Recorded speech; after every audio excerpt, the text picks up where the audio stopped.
New York में मुनक्किद होने वाला ब्रुकलिन मेला रंगारंग सकाफती सरगर्मियों और कम्युनिटी की भरपूर शिरकत के बाइस यादगार बन गया। मेले की कामयाबी के बाद मुख्तसर तकरीब का एहतमाम किया गया। बिस्मिल्लाहिर्रहमानिर्रहीम। आज हम शराजी कराई में अल्लामा इकबाल कम्युनिटी सेंटर की काफ़ी मेंबरान जो है मेजॉरिटी लोग इकट्ठे हुए हैं। जो मेला हुआ है उसकी कामयाबी की खुशी में डॉक्टर सलमा ने ये पार्टी अरेंज की थी। तकरीब में मुंतज़मीन, शुरका और कम्युनिटी नुमाइंदों ने शिरकत की, जहां कामयाब मेले पर खुशी का इजहार और मुंतज़मीन को खिराज तहसीन पेश किया गया।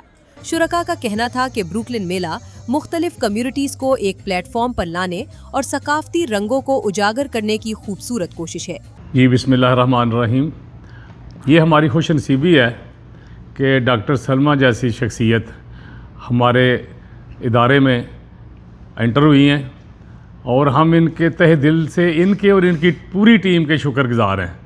तकरीब में ब्रुकलिन मेले की कामयाब मेजबानी पर मुंतज़मीन को मुबारकबाद दी गई, जबकि आइंदा भी ऐसी कम्युनिटी और सकाफती सरगर्मियां जारी रखने के अज़्म का इजहार किया गया।